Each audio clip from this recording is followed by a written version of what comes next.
Volvemos a nuestro estudio en segundo libro de Samuel. Hoy continuamos en el hermoso capítulo 12, segundo de Samuel 12. Este capítulo, dentro de otras cosas, enseña verdades acerca de la confesión y el arrepentimiento verdadero.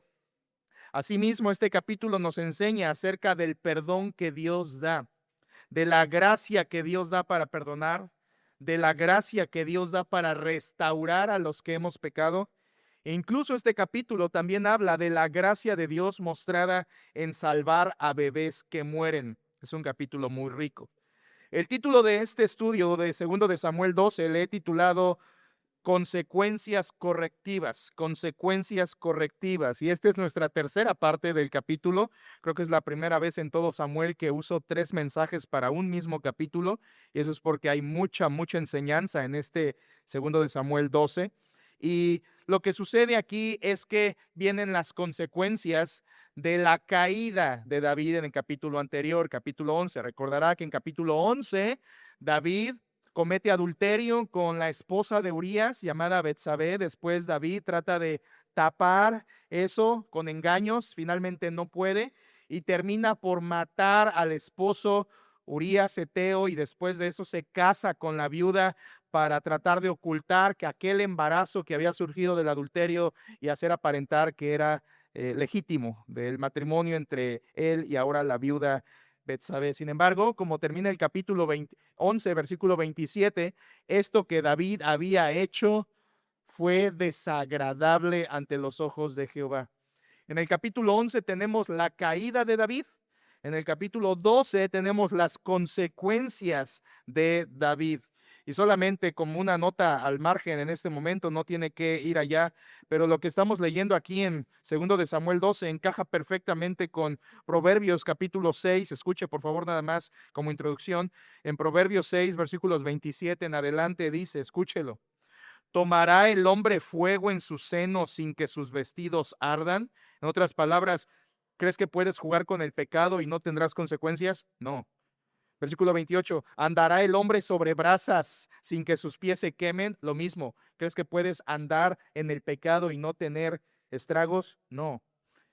Así es el que se llega a la mujer de su prójimo, adulterio. No quedará impune, sin castigo, ninguno que la tocare. Y luego dice, adelante el versículo 32, mas el que comete adulterio es falto de entendimiento, corrompe su alma, echa a perder su alma el que tal hace. Y luego miren lo que sigue, hablando del adúltero o la adúltera, Proverbios aquí, escrito por Salomón, el hijo de David, dice esto. Heridas y vergüenza hallará. ¿Quién? El adúltero y la adúltera.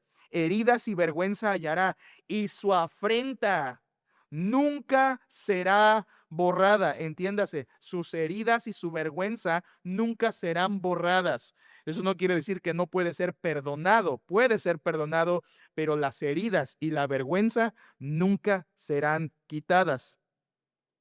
Esto es exactamente lo que tenemos en segundo de Samuel 12. A un David que pecó como adúltero, que si bien es perdonado por Dios, como vamos a ver hoy, las consecuencias no fueron borradas. Esto es exactamente lo que le viene a David en este capítulo. Iglesia, la Biblia es muy clara. Alguien que practique el adulterio o la fornicación no es creyente, no es salvo, no es hijo de Dios. Alguien que lo practica como modo de vida, alguien así no es salvo. Primera los Corintios 6 dice que quien practique el adulterio no entrará en el reino de Dios. Gálatas 5 lo menciona como una obra de la carne, que los que tales cosas hacen no heredarán el reino de Dios. Efesios 5, lo mismo, los que practican eso no pueden entrar al cielo. Hebreos 13:4, Dios juzgará a los adúlteros. Y en Apocalipsis 21 y Apocalipsis 22, lo mismo, los adúlteros y fornicarios están fuera del cielo, no entran al cielo. La Biblia es muy clara. Alguien que practica pecado sexual, adulterio o fornicación o cualquier otro pecado sexual, la Biblia es clara, lo practicas, no eres hijo de Dios, no eres creyente, estás en impiedad, en incredulidad, camino al infierno. Pero por otro lado, la Biblia también enseña que los creyentes pueden llegar a caer en un pecado sexual. Y no es lo mismo. Una cosa es practicar, y eso es propio de los incrédulos, pero los creyentes podríamos llegar a caer. No lo queremos, Dios no lo quiere, no lo deseamos. pero en nuestra debilidad carnal, en nuestra pecaminosidad, en nuestra falta de vida espiritual, podríamos llegar a caer, no a practicar, pero a caer como lo hizo David. Y la Biblia es muy clara otra vez en esto, porque la Biblia enseña que cuando un creyente llega a caer en pecado sexual, si bien Dios lo puede perdonar, siempre habrá consecuencias.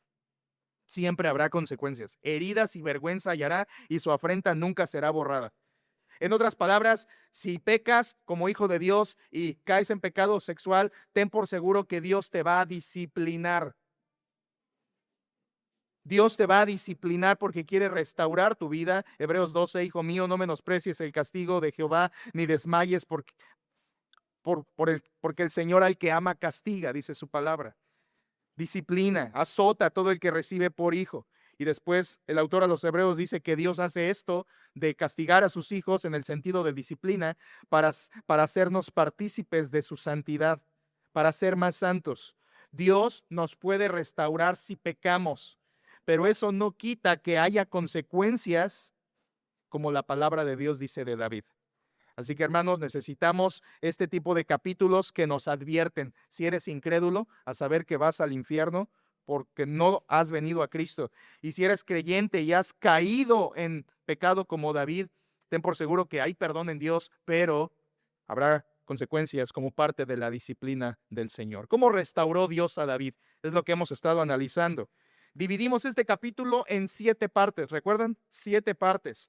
Y lo que estamos viendo en 2 de Samuel 12 es 7 etapas entre Dios y David que nos enseñan la disciplina y restauración después de pecar. 7 etapas entre Dios y David que nos enseñan la disciplina y restauración después de pecar. Y hemos analizado apenas 2 y hoy vamos a ver las otras 5, aunque usted no lo crea, hoy vamos a ver 5 de las 7. Vimos en primer lugar la confrontación, versículos 1 al 9. En segundo lugar vimos las consecuencias, versículos 10 al 12. En tercer lugar tenemos la confesión, versículo 13. En cuarto lugar vemos la congoja, versículos 14 al 19. En quinto lugar vemos la conducta, versículos 20 al 23. En sexto lugar, la consolación, versículos 24 a 25. Y en séptimo lugar, conquista, 26 al 31. Ya lo dije, no lo voy a repetir porque es bastante, pero ya vimos el primer y el segundo punto, la primera y la segunda etapa. Déjenme leer el texto para ir repasando y avanzar. Tenemos en primer lugar la confrontación, versículos 1 al 9. Ahí con su Biblia en mano, déjenme leer para usted. Versículos 1 al 9 tenemos la primera etapa entre Dios y David, la confrontación. Versículo 1. Jehová envió a Natán a David y viniendo a él le dijo: había 2 hombres en una ciudad, el uno rico y el otro pobre. El rico tenía numerosas ovejas y vacas, pero el pobre no tenía más que una sola corderita que él había comprado y criado y que había crecido con él y con sus hijos juntamente, comiendo de su bocado y bebiendo de su vaso y durmiendo en su seno, y la tenía como a una hija. ¿Recuerdan esto? Natán le está platicando a David una historia inventada para hacerle descubrir su pecado. Versículo 4. Y vino uno de camino al hombre rico, y éste no quiso tomar de sus ovejas y de sus vacas para guisar para el caminante que había venido a él, sino que tomó la oveja de aquel hombre pobre y la preparó para aquel que había venido a él. Versículo 5. Aquí reacciona David a esa historia. Entonces se encendió el furor de David en gran manera contra aquel hombre y dijo a Natán: vive Jehová, que el que tal hizo es digno de muerte. Y aquí está la confrontación con su pecado. Versículo 7 dice, versículo 6, dijo David también: y debe pagar la cordera con 4 tantos porque hizo tal cosa y no tuvo misericordia. Y ahora sí, la confrontación en el 7 dice: entonces dijo Natán a David: tú eres aquel hombre. De la historia, de la parábola que se robó una cordera, representaba a David. Dios quiso que Natán le contara esta historia a David para que David entendiera la gravedad de su pecado. Y así como este hombre que había robado una cordera, siendo rico, había robado una cordera a un hombre pobre, lo mismo exactamente había hecho David, pero no con una oveja, no con una corderita, sino con una esposa de un hombre. Era Betsabé y el hombre era Urías. Por eso en el versículo 7 Natán le dice: tú eres aquel hombre, David.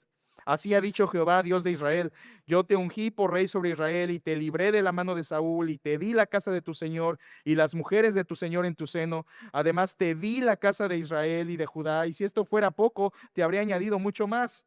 Versículo 9, ¿por qué pues tuviste en poco la palabra de Jehová, haciendo lo malo delante de sus ojos? A Urías Eteo heriste espada y tomaste por mujer a su mujer, y a él lo mataste con la espada de los hijos de Amón. Pausa ahí.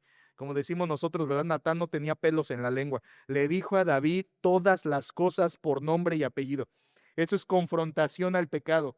Aquí Natán le hace ver, en base a la palabra de Dios que le mandó a decir a David, el pecado exacto que David había cometido. Y se lo hace ver por medio de una historia que Dios sabía que esa historia iba a descubrir y a quebrantar el corazón de David. Qué terrible, hermanos. Los versículos ahí que tenemos de versículo 7, 8, 9, es como si Dios le mandara a decir a David, David, pecaste de esta manera cuando yo te he dado tanto. ¿Y saben qué? Eso es lo mismo que Dios nos dice a nosotros. Te he bendecido tanto y así pecas. Hermanos, siempre el pecado es una ingratitud contra Dios. Cada vez que pecamos somos unos viles ingratos, porque Dios nos ha dado tanto y en su misericordia inmerecida nos ha llenado de tanto, que cada vez que pecamos, como dice aquí Natán a David, te hubiera podido añadir más. ¿Por qué menospreciaste mi palabra? Siempre cuando uno peca, estamos menospreciando al Señor. Todo esto fue la confrontación, versículos 1 al 9. Ya lo estudiamos a detalle. Ahora en versículos 10 al 12, en segundo lugar, tenemos las consecuencias. Y aquí es donde Natán le dice a David las consecuencias que vendrían por su pecado. Versículo 10. Por lo cual, o en consecuencia, ahora no se apartará jamás de tu casa la espada, por cuanto me menospreciaste y tomaste la mujer de Urías Eteo para que fuese tu mujer. Así ha dicho Jehová, he aquí yo haré levantar el mal sobre ti de tu misma casa, y tomaré tus mujeres delante de tus ojos y las daré a tu prójimo, el cual yacerá con tus mujeres a la vista del sol, porque tú lo hiciste en secreto, mas yo haré esto delante de todo Israel y a pleno sol. Qué tremendo. Aquí Dios le está diciendo a David, a ver, tú mataste a Urías, va a haber muerte en tu casa, David. Tú tomaste a Betsabé, una mujer ajena, alguien tomará tus mujeres, David, también. Te vendrán las consecuencias justas por tu pecado. Recordemos ahí que vimos muchas cosas, pero básicamente, en resumen, Natán está diciendo a David, te vendrán tres consecuencias, David. Un hogar de muerte, habrá un hogar conflictivo, habrá en segundo lugar un hogar dividido, va a haber rebelión interna en tu casa, muerte, espada, siempre van a morir personas, y también un hogar violado, van a violar a tus mujeres prácticamente, como sucedió más adelante en el capítulo 16, se cumplió tal cual. Dios le está diciendo, David, tu pecado trae consecuencias. Entonces, primero lo confronta, luego le da las consecuencias hasta el versículo 12, que por último le dice, estos serán en público. Tú lo hiciste en secreto, pero las consecuencias vendrán en público. Hermano, esta es una advertencia gigante. Aunque tú peques en privado y nadie sepa lo que tú pecas, Dios lo sabe. Y si Él quiere, Dios en su providencia hace no solo que tu pecado salga a la luz, sino si Él quiere, también hace que tus consecuencias sean públicas, para que todos no solo sepan lo que hiciste y la gravedad, sino hasta el sufrimiento que te vendrá como consecuencia de tu pecado. Eso es lo que le pasa a David. Ya vimos en primer lugar la confrontación. En segundo lugar, las consecuencias. Y ahora sí, nos centramos en el tercer punto, la confesión. Versículo 13, un solo texto. Mire, por favor, ahí continuamos. Versículo 13 dice, entonces dijo David a Natán, déjeme regresar al 12 para tener hilo del contexto. Versículo 12, porque tú lo hiciste en secreto, mas yo haré esto delante de todo Israel y a pleno sol. Entonces dijo David a Natán, pequé contra Jehová. Y Natán dijo a David, también Jehová ha remitido tu pecado, no morirás. ¿Qué tenemos en este versículo? Confesión de David. David no había hablado desde el versículo 6.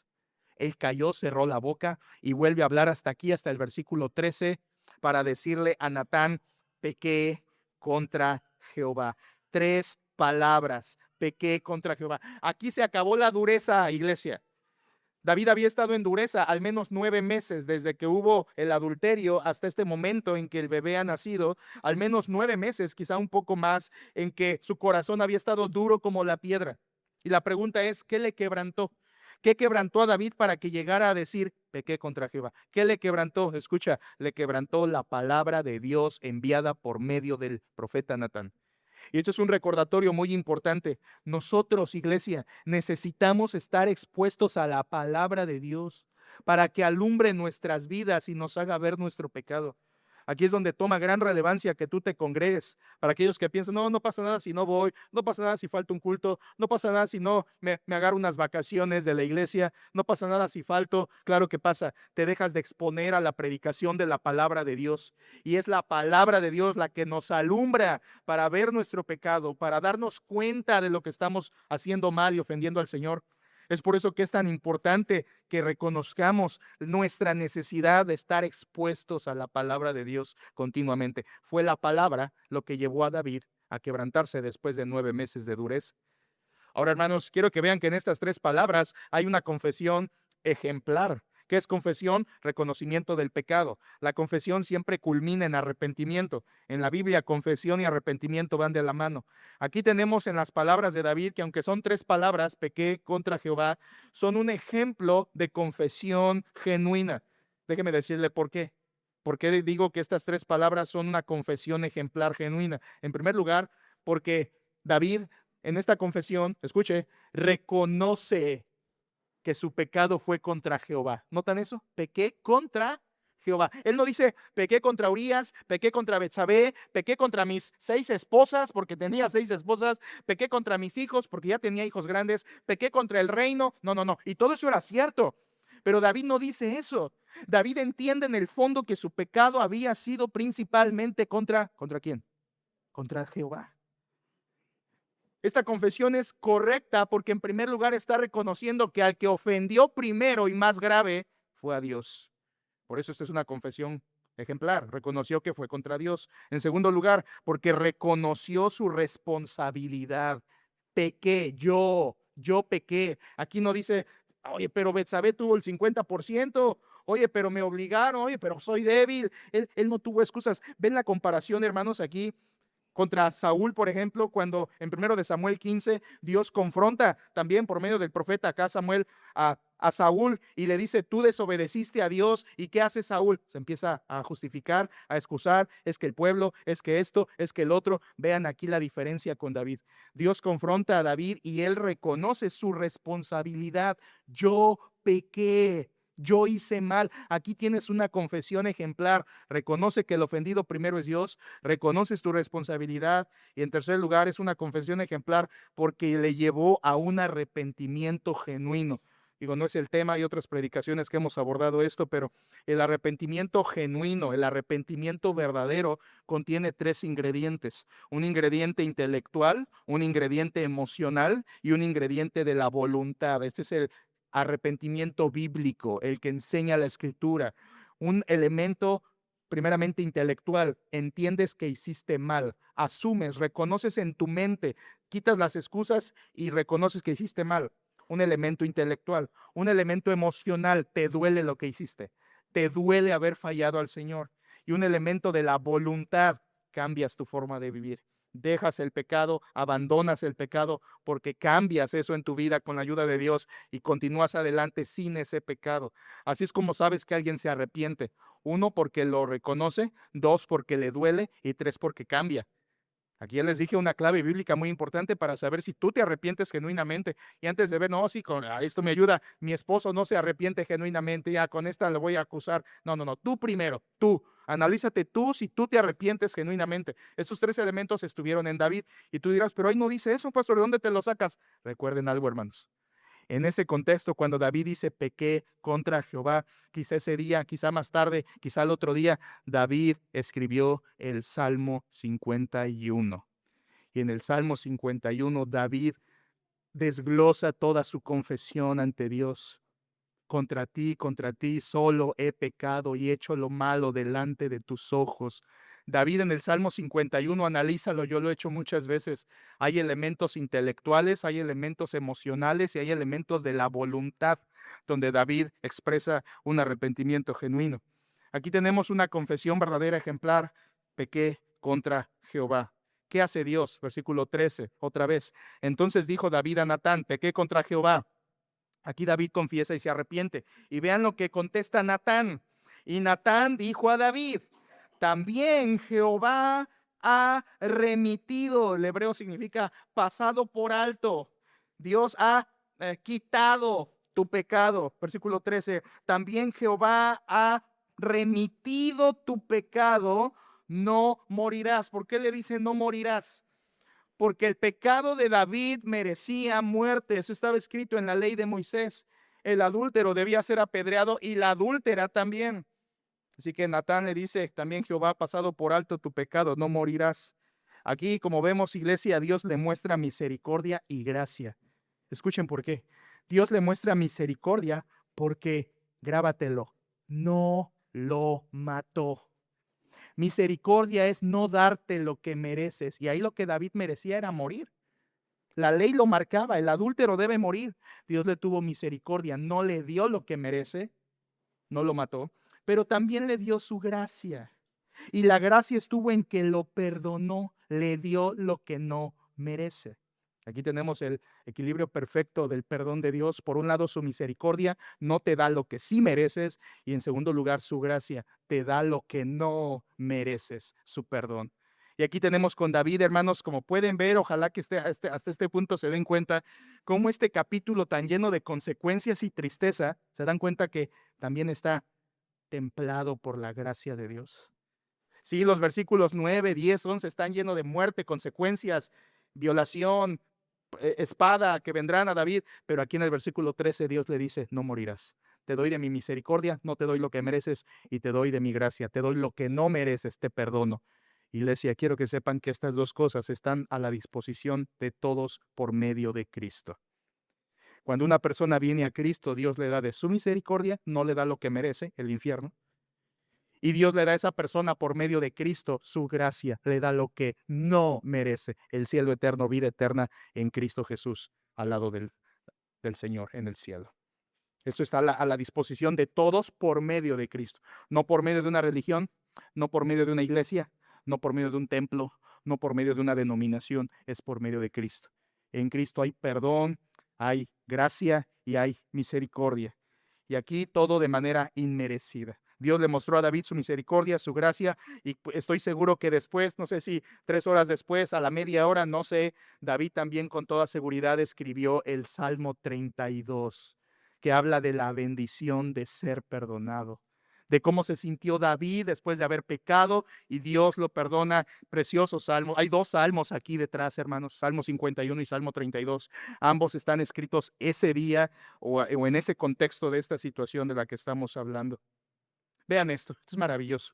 Aunque Dios le perdonó la vida a David, escuchen otra vez, aún así Dios permitió consecuencias de disciplina a su vida. Para aquellos que dicen: no, entonces, a ver, ¿me perdonó o no me perdonó? Porque si me perdonó, entonces, ¿por qué me van a venir consecuencias? No, es que Dios es así. Dios te puede perdonar, pero las consecuencias no se eliminan. Las consecuencias se quedan. Y el tema pasado les di varias razones, no me acuerdo si 4, 5, 6, de por qué Dios permite las consecuencias aún después de habernos perdonado. Y aquí con David lo hace. Es por eso que este episodio de David, versículo 13, nos enseña la necesidad de confesar nuestros pecados. Hermanos, primera de Juan 1:9, si confesamos nuestros pecados, Él es fiel y justo para perdonar nuestros pecados y limpiarnos de toda maldad. Es por eso que Proverbios 28:13 tiene razón: el que encubre sus pecados no prosperará, mas el que los confiesa y se aparta alcanzará ¿qué?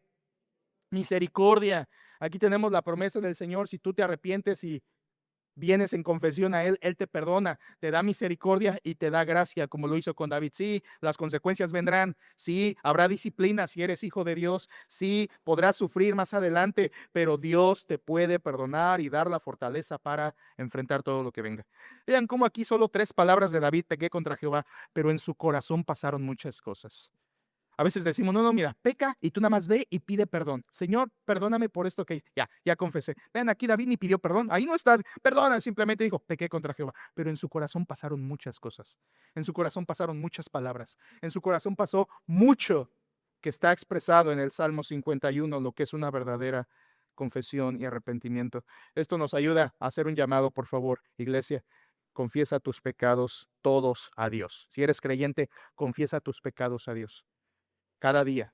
Y además confiesa tus pecados correctamente. No vengamos a Dios y le digamos, Señor, perdóname todo lo que hice hoy, tú sabes lo que hice, perdóname todo. Eso no es confesión, hermanos. Eso no es confesión.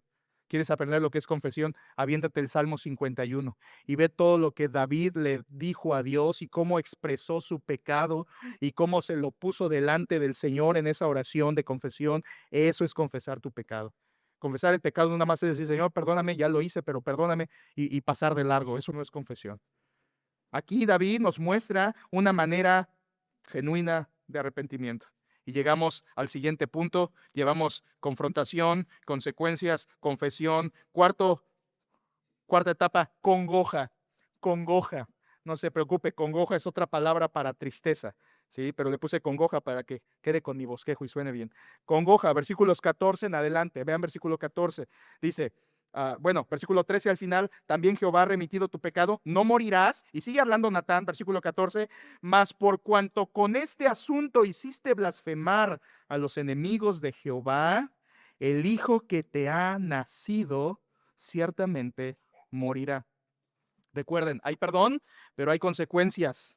Aquí su pecado, de una frase muy extraña, versículo 14, mas porque con este asunto hiciste blasfemar a los enemigos de Jehová. ¿Quiénes son los enemigos de Jehová? Aquí los enemigos de Jehová se refiere a otros pueblos, a naciones vecinas.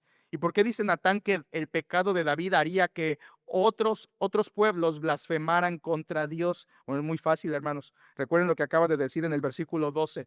Tú, David, pecaste en secreto, pero las consecuencias serán a toda luz públicas. O sea, lo que David hizo se iba a saber en Siria, en los filisteos, con los amonitas, con Egipto. Y todos los pueblos vecinos se iban a enterar. ¿Y cómo es esto de que iban a hacer blasfemar el nombre del Señor? El hebreo simplemente dice, van a tratar con falta de respeto a Dios. Van a ser irrespetuosos con Dios. Es muy fácil. Los pueblos vecinos, cuando se enteraran de lo que hizo David, porque se iban a enterar. Es más, en el capítulo 11, ¿se acuerdan que varias personas supieron? Cuando David hizo sus tretas con Betsabé y todo eso, varios se enteraron, todo eso se esparció y después con las consecuencias se hizo público. Y Natán le dice, tú has hecho blasfemar, porque los enemigos, al oír que David había pecado, ¿qué iban a decir los pueblos enemigos? Ahí está, el pueblo de Jehová, míralo, su rey, mira, su rey cayó. ¡Qué Dios Jehová ni qué nada! ¿Te fijas? El pecado de David iba a hacer que otras naciones blasfemaran o trataran de manera irrespetuosa a Dios. Escuchen, hermanos, esto es muy, muy importante. Aquí es donde entiendes que la gravedad del pecado no se mide por lo que hiciste. La gravedad del pecado se mide por cuánto ofende a Dios. A veces decimos, no, este pecado que cometí es pequeño, es pequeño. Ese de esa persona es inmenso. ¿Quién eres tú para ser juez de eso? Escucha, la gravedad del pecado no es por lo que tú hiciste, es por lo que ofende a Dios. Y todo pecado ofende a Dios igual. Todo pecado. No hay mentira blanca, morada, verde. La mentira deshonra a Dios, ofende a Dios, tal como un adulterio o un homicidio. El tamaño del pecado no se mide por la acción, sino por la ofensa que es en contra del Dios verdadero. Por eso Natán le dice, tú has hecho blasfemar a los enemigos de Jehová. Van a tratar a Dios con falta de respeto. Y por eso, David, Dios te va a disciplinar matando a tu hijo para rescatar la honra que Dios merece. Para que vean, miren el rey de Israel, pueblo de Jehová, miren lo que hizo. Sí. Pero Dios le mató a su hijo. ¿Ven? Eso rescata la honra de Dios. Rescata el nombre de Dios para honrarlo como Él lo merece. Aquí Natán le dice, va a morir tu hijo. Va a morir tu hijo. Hermano, solamente una vez más, cuidado. Aquí Dios iba a hacer que el pecado de David se supiera a todas luces. Sí, hagan de cuenta que tú pecaras y se conociera en tu colonia, en toda la isla, en playa, en Cancún. Es más, que llegara hasta Belice y Cuba tu pecado. Imagínate eso. Que es, oye, no es para tanto. Así estamos hablando en esto. Así estamos hablando aquí. Los enemigos de David y Dios, escucha, Dios lo permitió. Dios lo permitió y Dios, si quiere, también puede hacer conocer tu pecado y hacerlo público. Por misericordia no lo hace muchas veces, pero si Él quiere lo puede hacer. Versículo 14, otra vez al final, dice, El hijo que te ha nacido ciertamente morirá. Este es el hijo que había nacido producto del adulterio que David había querido taponear, producto del adulterio con Betsabé. Y hermanos, aquí inicia lo que Dios dijo en el versículo 10 al 12. No se apartará de tu casa la espada. ¿Y qué significa espada? Muerte. Y aquí empezamos, Davidcito. Aquí viene el primer evento de tus consecuencias. Primero, el hijo que te ha nacido ciertamente morirá. ¿Ven, hermanos? El juicio viene. A ver, pero ¿cómo es esto otra vez? Nos cuesta tanto trabajo. Versículo 13. Jehová ha remitido tu pecado, no morirás. Versículo 14. El hijo que te ha nacido ciertamente morirá. Uno dirá, a ver, ¿me perdonó o no me perdonó? Sí, sí te perdonó, porque no te mató. No te quitó como rey. No te quitó las bendiciones, pero las consecuencias vienen. Y las consecuencias son una expresión del juicio de Dios o la disciplina de Dios sobre sus hijos. Sí, ya sé, hermanos, que estas cosas no nos gusta oírlas, nos incomoda. No conozco muchas iglesias que hablen de esto, pero la disciplina a los creyentes es verdadera. Dios al que ama disciplina. Y si Él quiere disciplina con la muerte a sus hijos creyentes. Primera de los Corintios 11, primera de Juan 3 o 4, si no mal recuerdo, el pecado de muerte, Hechos capítulo 5, creyentes que por pecar Dios los disciplinó con muerte. Ahora, Dios decide cuándo hacerlo, no estoy hablando que aquí todos, si pecas te vas a morir, no, yo no puedo decir eso, Dios decide eso, pero puede hacerlo, no lo hace siempre, si no yo ya estaría muerto, pero Dios lo puede hacer cuando Él quiera hacerlo, como parte de la disciplina. ¿Hubo perdón? Sí, pero en ese perdón también las consecuencias fluyeron. Una vez más, sí, hermano, sí. Si eres creyente, eres perdonado. Romanos 8:1, no hay condenación para los que están en Cristo Jesús. Si eres creyente, vas al cielo, tenlo por seguro. No hay nada que nos pueda separar del amor de Dios, pero eso no quita las consecuencias que puedan venir por tu pecado, aunque hayas confesado tu pecado a Dios. Esa congoja vendría a la vida de David, tristeza. Tu hijo morirá. Versículo 15, vean por favor 15. Y Natán se volvió a su casa. Y una pausa aquí, hermanos, una pausa aquí. Un reconocimiento a Natán. Qué fiel fue Natán para hablar. Qué fiel. Le dijo a David todo, cada palabra que debía decir. Acuérdense cuando Natán entra, versículo 1, a hablar con David. ¿Quién es David en ese momento? El rey. No. Espiritualmente, ¿quién es? Es el hombre homicida más poderoso de todo el reino. ¿Por qué más poderoso? Porque es el rey. Acaba de matar a uno por una mujer. Y si Natán entra y le dice sus verdades, David pudo haber dicho, mátenme a este profeta, callen en la boca. ¿Quién llamó a este pastor? Quítenlo de aquí. Aquí Natán se la jugó, hermanos, como decimos. Pero Natán fue fiel en decir la palabra de Dios. Y luego, cuando dijo todo lo que tenía que decir, se fue a su casa. Aquí Natán es un ejemplo de fidelidad. Versículo 15 otra vez. Y Natán se volvió a su casa.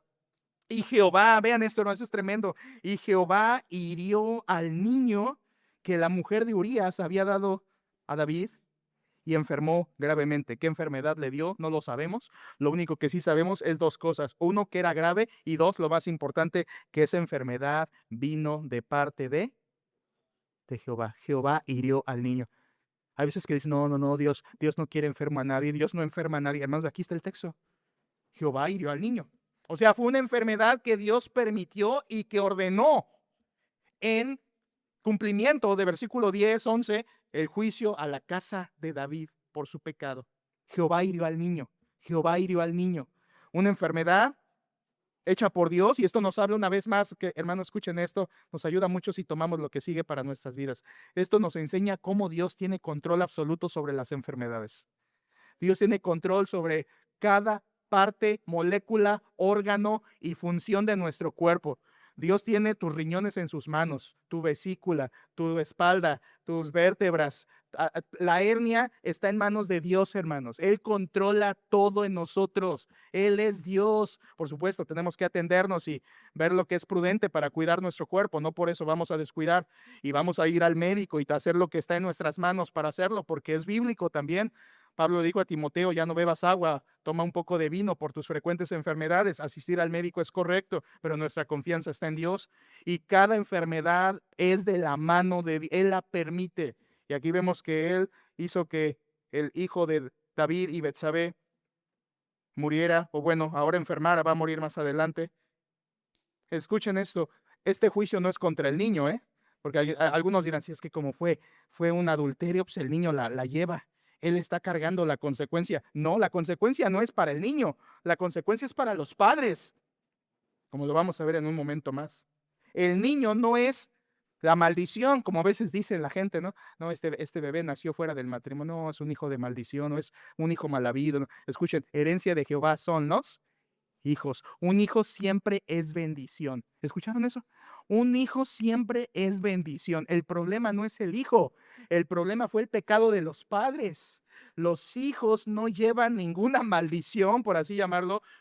Eso fue en los padres. Un hijo siempre es regalo de Dios. Versículo 16, vean lo que hace David cuando se enferma su hijo. Versículo 16 dice, entonces David rogó a Dios. Es increíble eso, hermanos. En todos los capítulo 12 que llevamos, capítulo 11, o sea, 2 capítulos casi, David no había rogado a Dios por nada.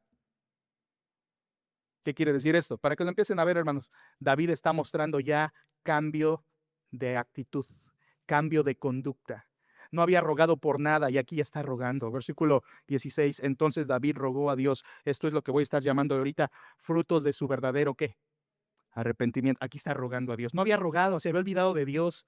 Estaba en su egoísmo, queriendo tapar sus pecados y disfrutar su vida a su manera. Versículo 16, entonces David rogó a Dios por el niño y ayunó David y entró y pasó la noche acostado. Ese texto lo único que está diciendo es, David está profundamente acongojado, triste. Su reacción fue de clamar a Dios. Recuerden, el ayuno en la Biblia está conectado con una situación de necesidad fuerte. Yo les he predicado acerca del ayuno, les he explicado el ayuno bíblico, tan torcido que hoy se habla, pero el ayuno bíblico siempre está conectado con una necesidad profunda, con una crisis, como aquí, una enfermedad que David decidió ayunar, no porque dijo, en la iglesia me están invitando a ayunar, voy a orar 72 horas. No, el ayuno no es así. Ese no es el ayuno verdadero, se los he predicado. El ayuno verdadero es la crisis que estoy pasando. Me embarga tanto, me abarca tanto, me ocupa tanto mi mente que ni hambre me da. Quiero estar orando al Señor de rodillas. Quiero estar clamando. Ese es el ayuno verdadero, el que surge como reacción ante la crisis, necesidad o pérdida, porque también la Biblia habla del ayuno en pérdidas, porque eso embarga mi corazón, no porque digo, hoy me toca ayunar.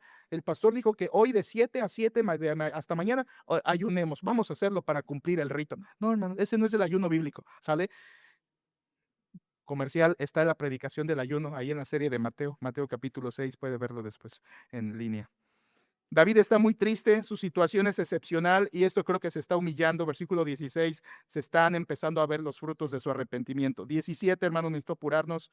17 dice, y se levantaron los ancianos de su casa, estos debieron haber sido como principales, gente importante del reino. Se levantaron los ancianos de su casa y fueron a él para hacerlo levantar. Recuerde, versículo 16, estaba acostado en la tierra sin comer, orando. Versículo 17, fueron para hacerlo levantar de la tierra, mas él no quiso ni comió con ellos pan. Él está afligido, los líderes, no le hace caso a los líderes, él está intercediendo en aflicción por quién. Versículo 16, por el niño, por el niño. Escuchen esto, David sabía que el niño estaba enfermo por obra de Dios. Sí, sí lo sabía, Natán se lo había dicho. ¿Y qué le había dicho Natán? Que iba a morir. ¿Y qué está haciendo David? Rogando a Dios que le tenga misericordia a ese bebé y a él. Versículo 18, el niño muere. Versículo 18, y al séptimo día murió el niño. Escuchen esto, hermanos, esto es fascinante, esto es la hermosura de las profundidades de la palabra de Dios. Al séptimo día murió el niño. ¿Al séptimo día de qué? Al séptimo día de vida. Esto quiere decir que este niño ni siquiera alcanzó a la circuncisión que se hacía al octavo día. Y en el octavo día no solo se circuncidaba al niño judío, sino también se le ponía nombre, como al principio del Evangelio de Lucas, al octavo día se circuncidó y se puso nombre a Juan el Bautista, al Señor Jesucristo lo mismo, al octavo día era lo que marcaba la ley, al octavo día el bebé, dos cosas, es circuncidado y es nombrado. Aquí el niño Dios lo mató al séptimo, o sea, ni siquiera alcanzó a ponérsele un nombre. Este bebé ni tuvo nombre, no fue circuncidado. Recuerden que la circuncisión era como una señal del pueblo, del pacto de Dios. No, nada de eso. Pero lo que me parece a mí más impresionante es que dice, al séptimo día murió el niño. O sea que implícito está que el día en que Natán fue a confrontar a David, versículos 1 y siguientes, fue el día del nacimiento del bebé. La confrontación fue el día que David estaba de manteles largos por el nacimiento de su bebé.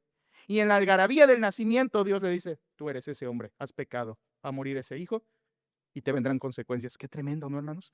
Que el día que nace tu bebé, ese día llegue el pastor a tu casa y te diga, hermano, disciplinado, estás en pecado, expulsado de la iglesia, cosas así. Terrible, hermano, sería, ¿no? Digo, eso no pasa así, ¿eh? No son así las cosas, pero solamente para que midan lo que sería un paralelo con lo que está David. El día que el bebé nace y que él está todo contento y Betsabé ahí, literalmente recién aliviada, llega Natán y le confronta. Y al séptimo día, como lo había dicho en el versículo 10, el niño muere. El niño muere. Versículo 18. Y al séptimo día murió el niño y temían los siervos de David hacerle saber que el niño había muerto. No le querían decir, diciendo entre sí, ¿qué pensaban los siervos? Dice, cuando el niño aún vivía, le hablábamos y no quería oír nuestra voz. ¿Cuánto más se afligirá si le decimos que el niño ha muerto? El hebreo dice, más bien esa final pregunta no es cuánto más se afligirá, sino el hebreo dice, ¿no se hará daño a sí mismo si le decimos que el niño ha muerto? O sea, los siervos de David tenían miedo de que si le decían a David la noticia, David se iba a matar a sí mismo. Se iba a atentar contra su propia vida, de tristeza. Y los siervos dicen, no, ¿cómo le vamos a decir? ¿Qué tal si se atenta contra su vida?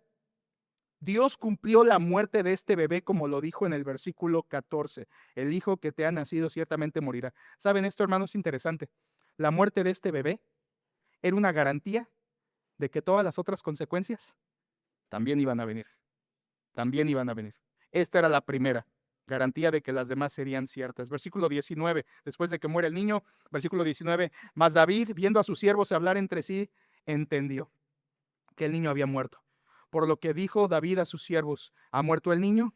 Y ellos respondieron, ha muerto. Aquí se confirma la noticia desastrosa y uno dirá, bueno, ¿y dónde está la mamá? ¿Dónde está Betsabé? Betsabé aquí no aparece. Obviamente que le fue mal a Betsabé. ¿Te imaginas? Era su primer hijo, porque no había tenido hijos con Urías. Era su primer hijo y ya lo perdió. Era su primer hijo, ya lo perdió. Por supuesto que está triste, por supuesto que también está acongojada. Y como vamos a ver más adelante en el versículo 24, ella estaba triste porque necesitó el consuelo de David. Así que ambos están sufriendo tristeza, muerte, noticia desastrosa, congoja por las consecuencias. Escuchen esta poderosísima aplicación de la palabra de Dios. Siempre el pecado que cometamos, escúchalo bien, te va a traer congoja. Siempre. Tristeza. Nadie sale limpio de eso, hermanos. En el sentido de que si tú pecas, siempre va a venir tristeza. Siempre. Siempre. En algún grado, en algún área, por algún tiempo, pero siempre el pecado trae tristeza. De hecho, algo que deberíamos pensar antes de pecar es en la tristeza que nos va a traer si lo hacemos. El pecado no trae felicidad, no trae gozo. El pecado no trae alegría, tampoco trae satisfacción permanente. El pecado siempre trae, escuchen hermanos, lágrimas, llanto, profunda, incluso depresión. El pecado cobra caro la factura emocionalmente. Siempre trae congoja el pecado. Tú dices, no, pero ya la gocé, al menos ya gocé el pecado, ya lo que me venga, ya veré cómo lo enfrento. Qué pensamiento tan necio. Qué pensamiento tan necio. Aquí David, recuerden hermanos, por un momento de satisfacción, ¿cuánto le está saliendo ese momento de satisfacción? El pecado siempre traerá tristeza, siempre te va a afligir, te va a hacer ayunar. Y escuchen como aquí con David una muerte de un bebé. Escúchalo, hermano. A veces esas tristezas serán, por tu pecado, serán irremediables. No hay marcha atrás. Ya. Tipo el ejemplo, tipo el hijo que descuidaste en tu etapa como padre, como madre, crece, llega a los 16, 17, 18, se va de la casa, te ignora, te da una patada a todos los principios que le intentaste en tus fuerzas inculcar. Y entonces por tu pecado, porque fue tu pecado de haber descuidado a tus hijos y no instruirles como la palabra de Dios decía, te limitaste nada más a llevarlos a la iglesia y hacer como que aparentar que eras cristiano con ellos, pero ni viviste una vida ejemplar, ni los instruiste en la fe, como nos decía nuestro hermano al inicio. Y entonces ese hijo llega a una juventud, se te va, se te escapa, de lo que sea, y tú sufres, porque el pecado siempre trae tristeza. Siempre, siempre, siempre. Congoja. Quinto lugar, hermanos, conducta. ¿Y a qué me refiero con conducta? Versículos 20 al 23, vamos más veloz, que a partir del versículo, bueno, ya lo habíamos visto desde el versículo 16 que David rogó, pero en el versículo 20 al 23 vemos en David una conducta piadosa, una conducta cambiada, una conducta transformada.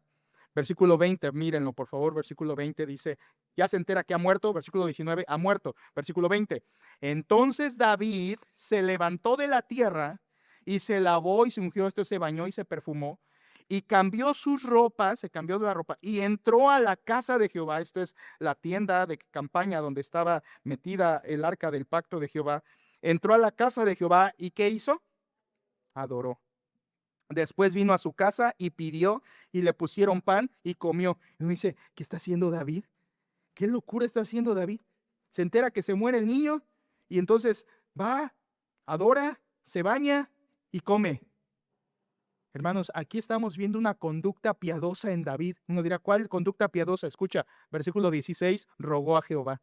Versículo 17, se humilló ante Jehová. Versículo 20, adoró a Jehová.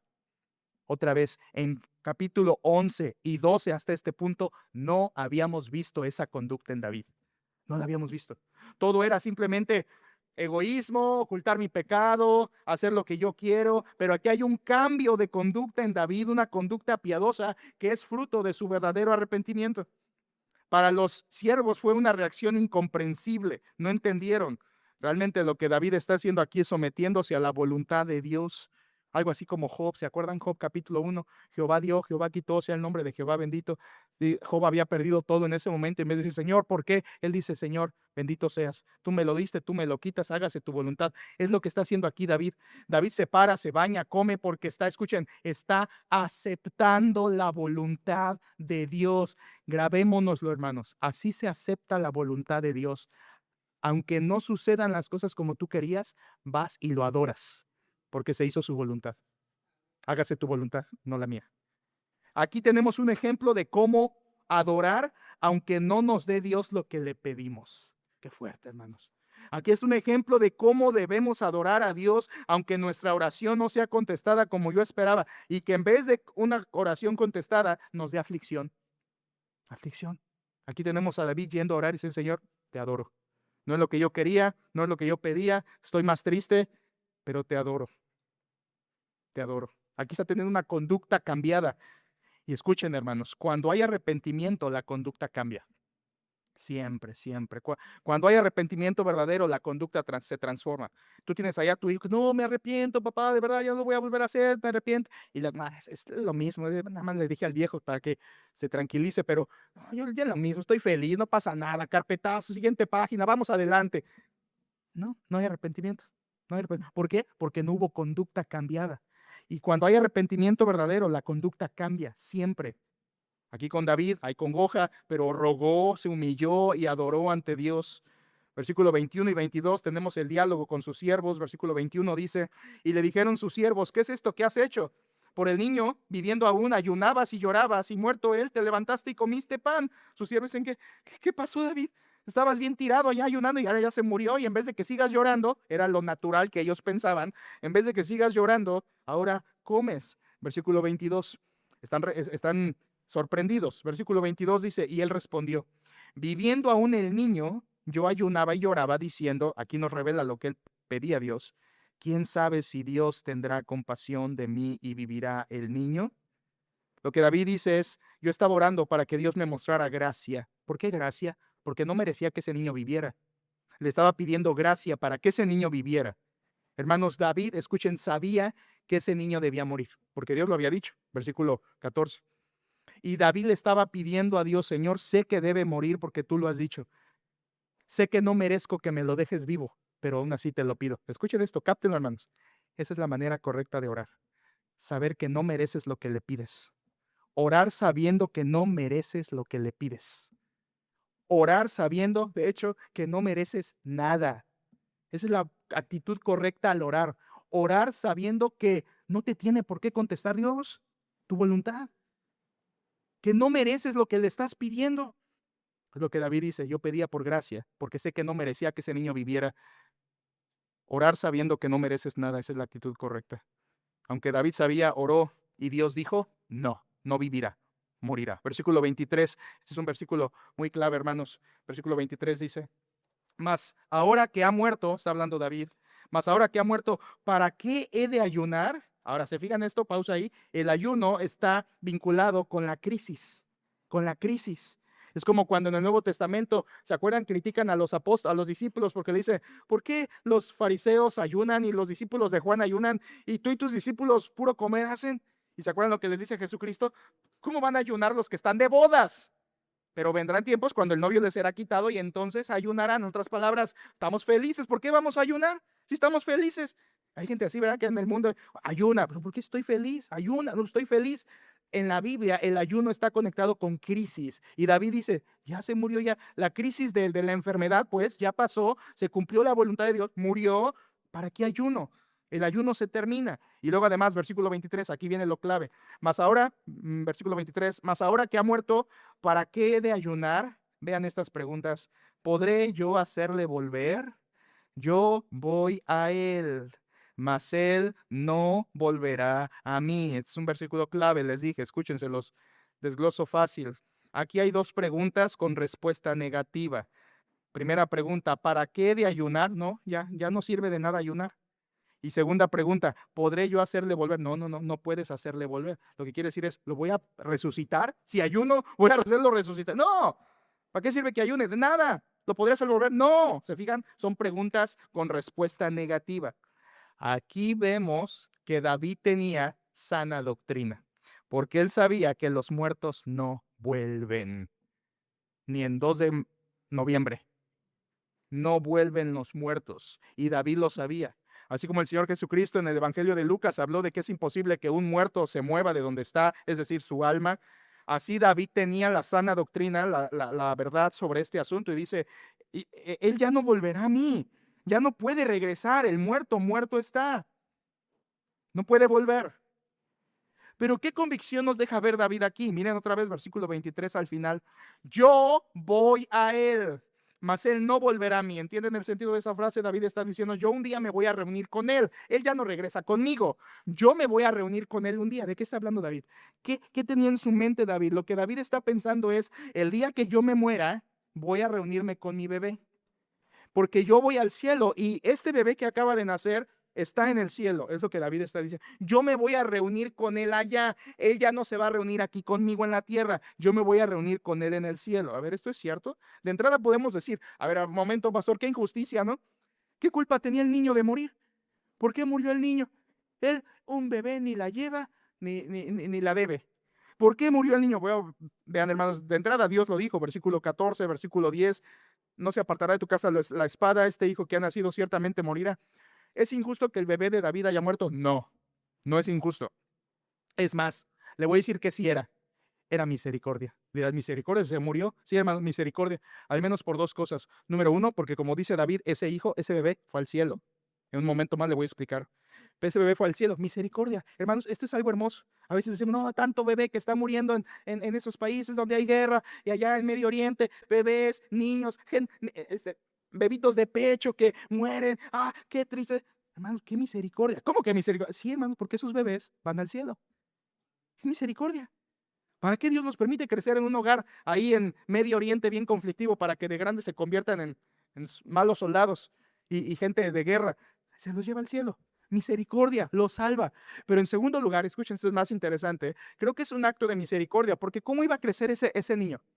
Escucha, con un estigma de ser un hijo ilegítimo, un bastardo. ¿Ok? ¿Recuerdas? Versículo 12. Esto que tú hiciste, David, va a ser conocido públicamente a pleno sol. Ese bebé iba a crecer y todos iban a saber que era hijo de un adulterio, que sus papás fueron unos adúlteros y su papá fue además un asesino. ¿Te imaginas a ese bebé creciendo con este estigma en su vida? Pues para que me entiendas, imagínate cuánto bullying le iban a hacer. Imagínate cómo lo iban a tratar por ser el hijo ilegítimo, el bastardito de David. Piénsenlo, hermanos. Dios tuvo tanta misericordia de decir, ¿sabes qué? Este bebé va a sufrir, vámonos. Vámonos. Aquí, además de que iba a ser con un estigma, cada vez, qué interesante, cada vez que su papá y su mamá lo miraran, ¿de qué se iban a acordar, hermanos? ¿De la bendición de Dios? No, se iban a acordar de su pecado. Y Dios dice, vámonos. ¿Te fijas como si fue misericordia? Fue misericordia. Pero muy aparte de eso, hermanos, y me estoy yendo muy por un lado, no es el centro del capítulo, pero es un versículo clave en la Biblia, hablando de la salvación de los bebés. Escuchen, yo tengo la convicción como la de David. Mi convicción es que los niños que mueren en la edad en que no son capaces de entender el evangelio y mueren, van al cielo. Y que asimismo las personas que por una falta de capacidad mental, falta de desarrollo por alguna enfermedad, que no son capaces de entender y discernir el evangelio, también son salvados por la misericordia de Dios. Y usted pensará, pero si son pecadores, ese bebé era pecador. Sí, Salmo 51, en pecado fui concebido por mi madre. Sí, es verdad, es pecador. ¿Y por qué va a ir al cielo? Porque Dios lo puede perdonar, porque Dios es lleno de misericordia. Y porque creo yo que la Biblia da pistas para entender que los bebés que mueren en una etapa infantil, en una etapa de bebés y personas que por alguna discapacidad mental no pueden comprender el mensaje del Evangelio van al cielo. Y esto no es una exposición de este tema, porque eso tendría que ser todo un sermón profundo. Pero yo creo que la Biblia habla de esto en Mateo 19:14, Jesús dijo: dejad a los niños, venid a mí, no se lo impidáis, porque de los tales es el reino de los cielos. Dios ejemplifica la fe genuina con niños. Y además de eso, en Marcos 10:16 dice la Biblia que Jesús cargó bebés, brefos, la palabra griega que es bebés de brazos, niños que Jesús pudo cargar, y dice que los bendecía. Los bendecía. Dios no bendice algo que no pueda tener comunión con Él. Así que estoy seguro que la Biblia, junto con este versículo aquí en 2 de Samuel 12:23, creo que un niño que muere sin tener la capacidad para entender el evangelio todavía, o sea, muere pequeño, y una persona que por alguna discapacidad, lo mismo, son cubiertos por la misericordia de Dios y son regenerados, salvados y van al cielo por obra de la gracia de Dios. Y dirás, no, por eso me suena raro. A ver, un momento. ¿Cómo fuiste salvado tú? No, pues por gracia. Y ellos igual, por gracia. No cambia nada. No cambia nada. Dios salva por gracia siempre a todos. Esto fue lo que pasó con el bebé de David. Y aunque era pecador, por gracia de Dios lo regeneró, lo salvó. Escuchen, esto es también importante. Esto es un gran consuelo para padres que han perdido bebés en etapa de la infancia así, primera infancia. Por supuesto, hay una etapa cuando ya los niños crecen y se le llama etapa de responsabilidad. Pero entre la etapa de inocencia o de bebé y la etapa de entendimiento, de responsabilidad, tú dirás, ¿y a qué edad cambia eso? Cada niño es diferente. Cada niño es diferente. Pero aquí estamos hablando de niños que están en una etapa 2, 3 años, 4 años quizá. Después yo lo dudaría mucho, pero después crecen y llegan a una etapa de responsabilidad donde ya entienden, disciernen el bien del mal, pueden comprender el evangelio y ya son responsables de su alma. Yo no estoy diciendo que todos los niños de primaria, por ejemplo, van al cielo. No, eso no es verdad. Niños que no son capaces de discernir el evangelio van al cielo. Eso es un gran consuelo para padres que han perdido bebés, un aborto que fue imprevisto, algo que no querían, algo que no deseaban. Y por supuesto, un aborto que fue inducido, ese bebé va al cielo, porque recuerden, la vida comienza desde la concepción. Cuando se gesta el bebé entre dos células, ya hay vida, ya hay un alma. Para Dios ya hay un nombre. Por lo tanto, ese tipo de bebés que murieron abortados están en el cielo. En el cielo. Yo no tengo que andarme allá manifestando con pancartas de no al aborto, no al aborto. Es pecado, sí es pecado, pero esos bebés están en el cielo. Y esos papás van a ser juzgados. Déjenlo al Señor. Déjenlo al Señor. Ahora, por si alguien se está preguntando, bueno, pastor, pero si van al cielo, ¿cómo van a estar en el cielo? ¿Como bebés o como adultos? Que nos ponemos luego en esas preguntas, ¿verdad? Bueno, yo creo que la Biblia sí da la respuesta, porque según 1 Corintios 15, por ejemplo, dice que en el cielo, cuando seamos eternamente glorificados al lado del Señor, tendremos una posición de perfección semejante a Cristo. Por lo tanto, la perfección en el cielo, al ser un cuerpo glorificado, tiene que ser similar a la de Cristo. Y Cristo no era un niño. Creo que todo bebé que muere va a la presencia de Dios y será en la etapa de maduro, de adulto. Y que será además de eso reconocible. No que, oye, ¿quién sabe quién es ese? No será reconocible. No me pregunten más porque ya no, la Biblia no dice más, pero estoy seguro que serán en etapa madura y que serán reconocibles porque así fue el cuerpo glorificado del Señor Jesucristo. Es todo, hermanos. Confiemos que Dios lleva a los niños de esta clase al cielo. ¿Te has fijado que por eso Apocalipsis dice que en el cielo hay gente adorando de toda lengua, de toda tribu y de toda nación? ¿Cómo? ¿Cómo? Si hay tribus que ni conocieron, escucharon el evangelio, ¿cómo? Porque hubo bebés que murieron. porque hubo bebés que murieron. En toda tribu, en toda nación, en toda lengua, hay bebés que han muerto y esos bebés van al cielo. Dios salva bebés, habrá un reencuentro. Amén, hermanos. Habrá un reencuentro con esos bebés, glorificados en estado maduro y reconocibles. Terminemos, hermanos, versículos 24 al 25, tenemos la consolación. Muy rápido, ya me extendí. Consolación. Sexto punto, consolación. Versículo 24, y consoló David a Betsabé, su mujer, y llegándose a ella, durmió con ella, y ella le dio a luz un hijo, y llamó su nombre Salomón, al cual amó Jehová, y envió un mensaje por medio de Natán, profeta, así llamó su nombre Jedidías a causa de Jehová. Aquí tenemos consolación. Consoló David a Betsabé. Aquí tenemos tres acciones de gracia de Dios. Dios lo perdonó. En el versículo 13, Dios no lo mató, y aquí incluso Dios lo bendice con un hijo que sustituye al que ha muerto, en cierto sentido. Le da otro hijo, pues. Aquí vemos cómo después de tanto nublado en el cielo de la vida de David, se empieza a ver un rayo de luz de consuelo. Consoló David a Betsabé. Escuchen esto, primera vez que David le muestra afecto a Betsabé.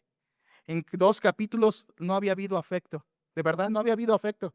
Hubo un acto físico, pero no había habido afecto. Primer acto de afecto que le muestra a Betsabé. Primera vez que piensa en ella en vez de pensar en él mismo. Aquí vemos que David mostró otro fruto más del verdadero arrepentimiento. Dejó el egoísmo y pensó en ella.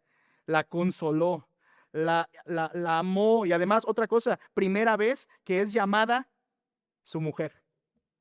Porque todo anterior le había llamado mujer de Urías. Primera vez que le llama su mujer. Versículo 24, y consoló David a Betsabé, su mujer. Dios se llevó al hijo del dolor, pero les dio el hijo de la consolación. ¿Cómo es esto que David consoló a Betsabé? Porque David, la implicación ahí es que David había sido consolado por Dios. Según a los Corintios 1, el Dios de toda consolación nos consuela para consolar a otros. Según a los Corintios 1, Dios había consolado a David, por eso David podía consolar a Betsabé con el consuelo que había sido consolado por Dios. Así dice según a los Corintios 1. Y dice que le pusieron por nombre Salomón. Aunque el nombre a sí mismo, si Salomón significa simplemente el Pacífico, realmente la idea es paz de Jehová, paz de Yahweh, como este hijo vino a ser la consolación que trajo paz a la vida de David y de Betsabé. Después de tanta crisis, después de tanta congoja, aquí viene la consolación de Dios. ¿Se fijan? Les he estado diciendo cómo el juicio de Dios por el pecado a David no vino, sino templado por su gracia, templado por su misericordia. Aquí Salomón va Natán y le da un mensaje a David. Se imagina, hermanos, ya viene otra vez Natán. Híjole, ¿ahora qué va a pasar?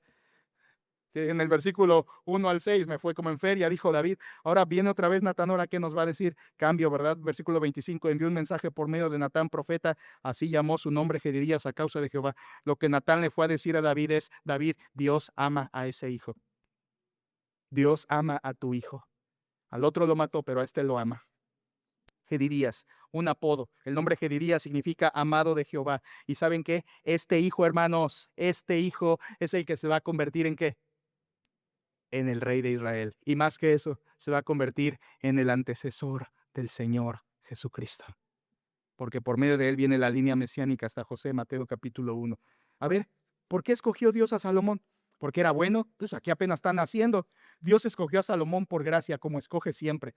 Aquí Salomón no había hecho ni bien ni mal y Dios ya lo escogió. Y así es la elección de Dios. Dios no escoge porque ve que vas a ser una persona temerosa de él. Dios escoge de manera soberana porque él quiere escoger a quien él quiere escoger. Y aquí escoge a Salomón para ser el futuro rey y además para ser el antecesor de la línea mesiánica. Aquí tenemos gracia consoladora. Sí, hermanos, a este adúltero, perverso, egoísta, a este hombre que mató, a este hombre David, Dios le da gracia consoladora. Y finalmente, no termina ahí con consolación. La gracia de Dios se expande más. Y hay, séptimo punto, conquista. Conquista. Versículos finales, es muy rápido. Versículo 26. Joab peleaba, esto sigue, es la misma, el mismo capítulo. 26, Joab, ¿quién es Joab? El general del ejército de David. Joab peleaba contra Rabá de los hijos de Amón y tomó la ciudad real. ¿Se acuerdan que en eso nos quedamos en el capítulo 10 y 11? Estaban combatiendo a Rabá. Y allá en capítulo 12:1, cuando David no fue a la guerra y se quedó en el palacio y empezó todo lo de Betsabé, David debió haber estado ahí en Rabá peleando con Joab y su ejército.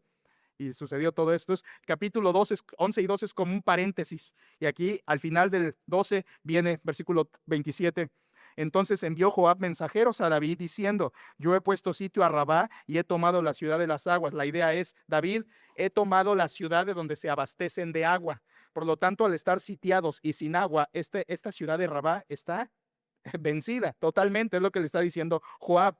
Ahora, viene algo importante, versículo 28, Joab le manda a decir a David. David está ahí con su bebito, Salomón, disfrutando del consuelo, y versículo 28 dice: reúne pues ahora el pueblo que queda y acampa contra la ciudad y tómala, no sea que tome yo la ciudad y sea llamada por mi nombre. Momento, ¿quién es el rey?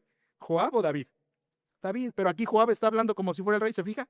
Aquí Joab le está dando órdenes a David. Acuérdense, hermanos, Joab era familiar de David, era primo de David, y Joab supo lo que pasó con Betsabé y Urías.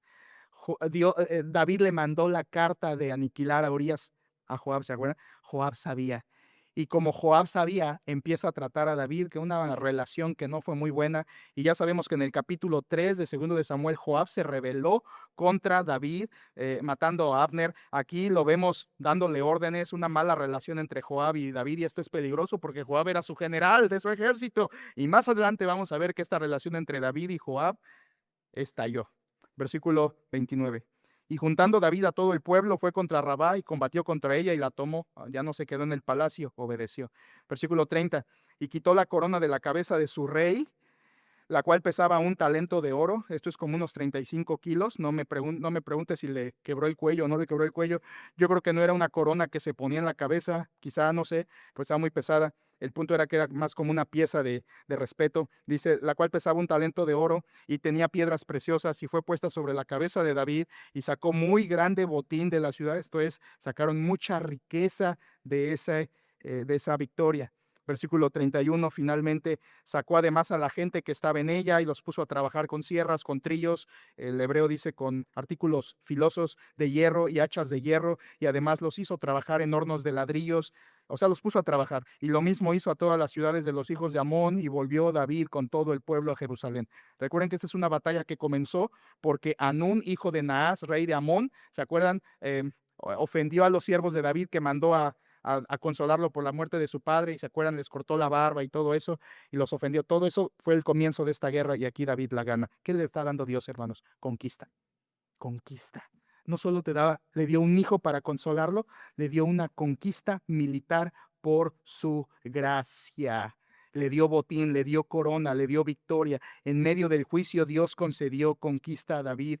Gracia a David. Escuchen, terminamos. La gracia de Dios es tan grande como la disciplina de Dios, del mismo tamaño. Su gracia y su disciplina son del mismo tamaño. Aquí lo vemos en David. Entonces, ¿cómo te restaura Dios para salir del pecado sexual como a David? 7 etapas: confrontación, consecuencias, confesión, congoja, conducta, consolación y conquista. Como algo que comenzó con confrontación termina con conquista. Como que algo que comenzó con tristeza, pecado, destrucción y muerte termina con victoria, consolación, una corona. ¿Cómo es que pasa de uno a eso? Por la gracia de Dios. Y cada persona que peca sexualmente, debería ser el caminito que siga para ser restaurado en su vida. Estas etapas son las que tiene que pasar con la ayuda de Dios y de otros, Gálatas 6:1, para ser restaurado en su vida. Los próximos capítulos de segundo de Samuel continuarán con la cascada de consecuencias y juicios para David. Oremos. Padre, gracias por tu palabra, gracias por este capítulo tan rico, Señor. Nos quedamos cortos, pero nos es tan satisfaciente estudiar tu escritura y ver cuán bella es, cuán perfecta. Ayúdanos, Señor, a entenderla más profundamente. Haz que este mensaje sea de exhortación, de advertencia. Si alguien aquí está en pecado sexual, ayúdale a huir. Si no es creyente, a huir hacia Cristo. Y si es creyente, a huir con la ayuda del Espíritu Santo para no pecar. Padre, yo te pido que estas advertencias sean fuertes para nuestros oídos y que nos guíes. Ayúdanos también a ser natanes de otras personas y poderles con tu palabra ayudar a salir de su pecado y ser restaurados. Gracias porque eres un Dios que perdona, de misericordia, de gracia, pero también eres un Dios que disciplina, pero también eres un Dios que consuela y al mismo tiempo que da victoria. Señor, eres tan perfecto. Te alabamos, nos humillamos delante de ti. Ayúdanos a no pecar. En tus manos nos ponemos. En Cristo Jesús. Amén.